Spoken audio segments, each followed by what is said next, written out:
Which is the better tinted serum? That is the question we are asking. I have tested thousands of products over the past 8 years and shared my honest reviews. Also, you have a better idea of what to buy and what not to buy. It's not about buying more, it's about buying better. I'm gonna run through the key differentiators here. You're gonna get some demos, you're gonna get some comparisons.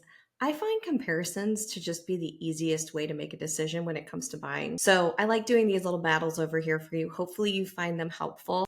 I just did all this makeup for another video, but I will remove it on the cheeks so we can get a quick comparison. You'll see full face demos for both of these products. I have the RMS SunCoverup. I panned that pretty hard. I don't know if I was in a bad mood. Mainly it was because it wasn't the bad mood. I try and make these as objective as possible so they're not.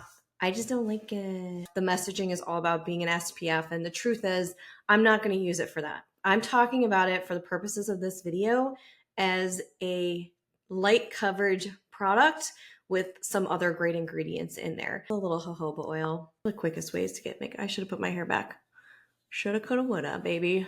I know some of you are going to be like, why aren't you doing your full face? Again, the full demo is going to be there for you. I'm just filming a lot, so I'm going to leave the rest of this on. But you'll be able to see it. I was looking at it as an SPF product for those of you that have watched the video. And as a result of that, you have to use a certain amount in order for you to get the amount of sun protection that you need. I rarely, if I'm in direct sunlight, I rarely am going to use a tinted product or a light coverage product with SPF in it alone.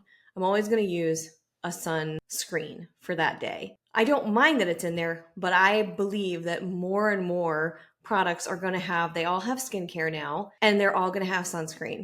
That's what my crystal ball is telling me. I don't know if that's true, but in my mind, everything's going to be an all skate product. Because of the amount I was putting on, by the way, I'm using a sunscreen first. This is a lighter weight option from Solara that I'm finishing up my test for, called their Fortune Teller. SPF 30, very mild tint, as you'll see.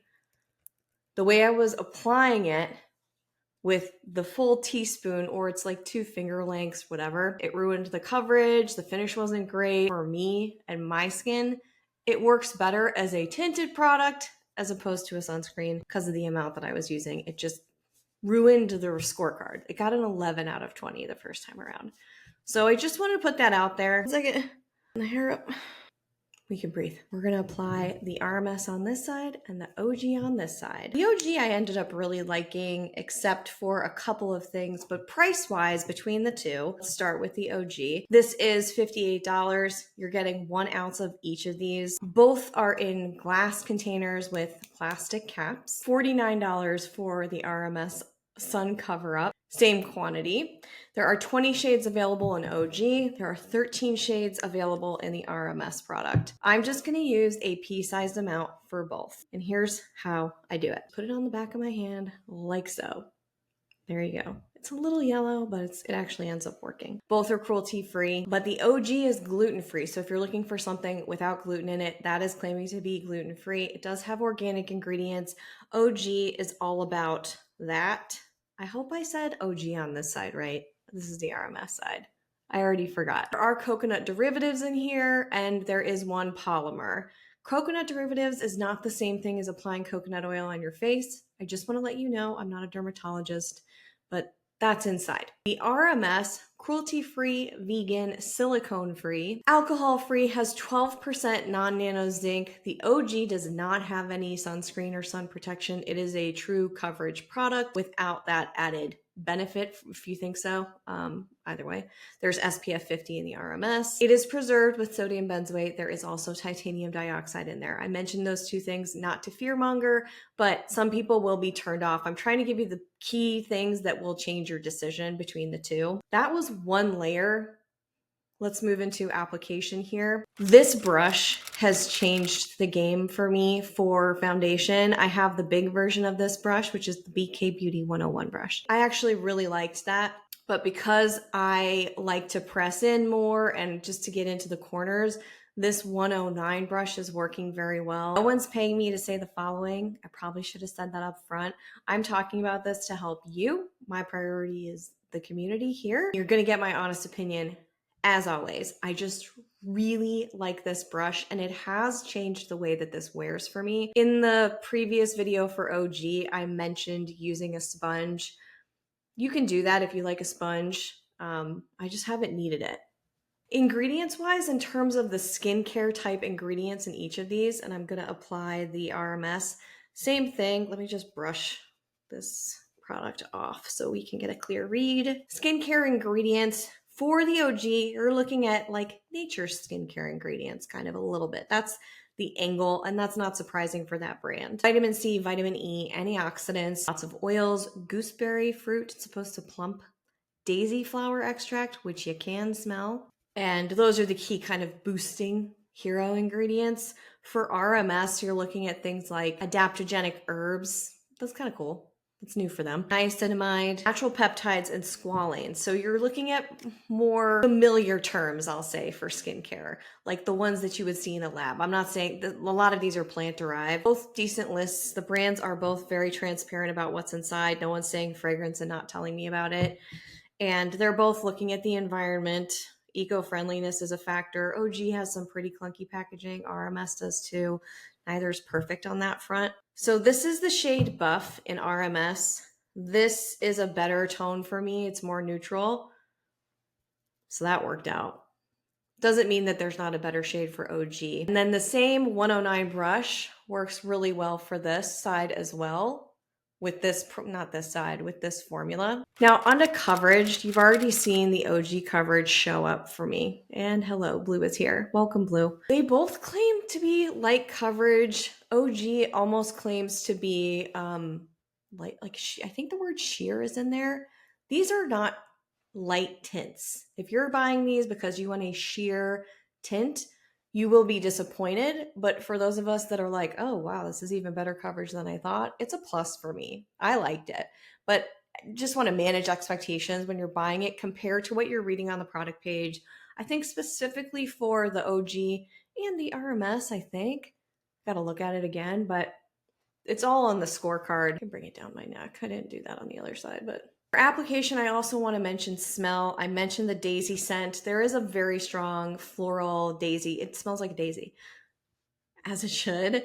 That's in the Ogee. There's nothing wrong with that because it dissipates. However, if you don't like that when applying it, I get it. Some of their other products can smell very strong, like the Ogee Complexion Stick has a very strong patchouli scent. Finish for both, as you can see, is dewy. Now, this is the RMS, this is the Ogee. I find the Ogee to be a dewier finish compared to the RMS.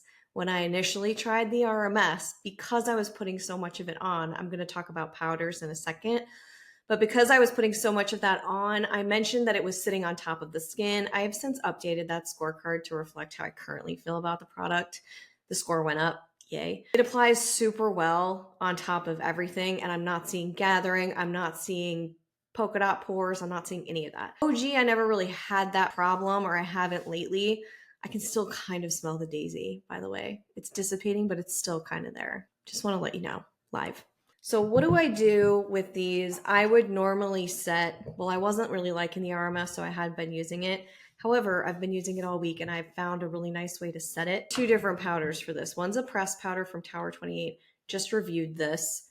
I really do like this. This is a powder that does its thing, but does not look cakey at all. However, I do sometimes need to reapply if it's an extra humid or shiny day. So oily skin types might not love this as much, but check out the full review if you want to. But I have been applying this with a fluffy brush. I did receive a comment recently that was like, I still haven't figured out powders. Don't put a ton on there. Start small. I feel like pressed powders are very forgiving. This is a translucent powder. And this with the RMS, for some reason, I just posted this on Instagram. Not only is it going to take away the shine, you're still going to look like you have life under your skin. It's not going to make it extremely matte. It blurs really nicely. So that's one option. You can use that on the Ogee, but because the Ogee is a little bit dewier, I've been leaning more on one of my favorite brightening powders, which is this one from Jones Road. I will say the Ogee coverage color is a little yellow for my skin tone. I like to go a bit more neutral to even out my pink. So this is a yellow brightening powder. Might be a little too much, but I feel like it mutes the shine a little bit better.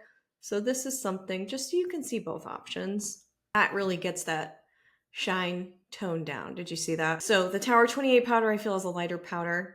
If you're not wanting to look cakey, it's a good option. This isn't really about powders, but this is how I wear these. So I wanted to show you all the things. Speaking of wearing them, the wear test portion of this, I have in-depth reviews for each of these back on the website. So I'm going to include those links. I do have a promo code for Ogee, so you can go back to the site and access it. I'm telling you that because promo codes changed, so I don't like saying them over here because then you try them and then they're not working. So there you go. Wear test wise, both of these were decent wear tests. They were not my favorite wear tests. They were certainly not my least favorite. I'm going to put a little bit more blush on because I'm still going to record after this, so we're going to get a little ready too. Blush, I mean bronzer. So for the RMS, the wear test for me, I do multiple 8-hour wear tests for everything. I do not test anything less than 2 weeks and talk about it here. You're getting full tests, and usually I go months before I talk about stuff because I'm like slow like that. But decent wear test. However, I saw the coverage start to fade a little bit, and that was when I was using more product on top. So with this combination, I think it's locked in a little bit better with the powder. I haven't had as much of that issue with this combination, the RMS, the Tower 28 powder. I'll keep checking it. I might update that again, but if anything was wrong the second time around that I'm doing it, the coverage maybe is going to evaporate a bit less, but the coverage wasn't as great in the wear test. The finish, however, was fine. The finish didn't change. I didn't see settling in. It's the opposite with Ogee, and these are subtle changes. So neither was really bad, but if I'm going to call anything out, it's going to be for Ogee after 8 hours. Didn't look shinier or anything. However, I started to get that little gather around certain areas of the face, primarily around the corners of my nose. That happens a lot. Certain foundations, certain tinted moisturizers. So I saw that kind of show up a little bit, which means it wasn't my absolute favorite. 14 out of 20 for Ogee, 15 out of 20 for RMS. I'm thinking I'm going to bump Ogee up to 15 out of 20. I gave it a low score for one of the products, one of the criteria on there, and I don't know why. So they're pretty much the same, but they do have differences outside of that score. To wrap it up and put on a little bit of blush, Ogee, what it has going for it, in my opinion, the gluten-free is going to be a huge determining factor if you can't wear anything without gluten. And if you're prioritizing organic ingredients, also a big deal. There are more shades available. And if you're interested in the skincare ingredients in that product, there are vitamin C, vitamin E, antioxidants, then you'll lean more towards that way. But yeah, they have a lot of natural sounding ingredients. I hate using the word natural. I feel like it's very greenwashy. What it doesn't have going for it, price is almost $10 more. Polymer, again, coconut derivatives. I hesitate to say that that's an issue. It's probably not. And then it's very dewy, I find. And then the wear test, the coverage faded a little bit more than I would have liked. Oh, and the scent. You might not like the scent. The RMS, what RMS has going for it, does have fewer shades, but silicone free. It is less expensive. And I think it has a stronger skincare profile. It depends on what you're looking for and what you need. But to me, it seems a little bit more impressive. However, you might really love the oils that are in Ogee, so I get it. And then against it, I would say I'm really doing the blush, aren't I? Fewer shades, I already mentioned. No way I'm using this for SPF, even though I know it's marketed as an SPF. I'm not going to rely on that for direct sunlight all day. Some people might not be into the sodium benzoate, titanium dioxide. I'm okay with that. It's an okay wear test, again, for both of them. If you want to know which one I would pick, there's only one thing that's been happening on my skin that I recently noticed, and I'm seeing a couple of bumps with the RMS. I'm not sure. I think it might be the squalane. This is subjective. Just because it's happening to me does not mean it's going to happen for you. But I'm like going crazy for this blush. What's happening here? Get Set Malibu Cooler. It's a lot of blush for me. I digress. I like the RMS. I like the color of it. I like the Ogee, but I don't like the daisy smell. So they're both good, but I don't think they're on my favorites list at the moment. You can check out of everything that I've tried, all of my favorites are on Britt's picks. I rotate those. There are some tinted moisturizers. There are some light coverage foundations. But for light coverage, they're good. They're just not the ones I'm grabbing all the time. That's just me. Have you tried these? What do you think of these? Do you have a preference on the two of them? The less is more approach works better on both of these. It's definitely gotten a better score over time. And I just want to know what you think because I'm just one person, right? So I hope you did find this helpful. If this is going to help you make a better decision, hit that like button. And if you want to dive into my favorites, I have a brand new video covering all my current favorites. There's actually two, it's a little series. So you can check that out next, or you can go back to the site, see full reviews and all the rest of it, and keep that light coverage search going strong. I will see you right back here real soon with some more honest reviews. Bye.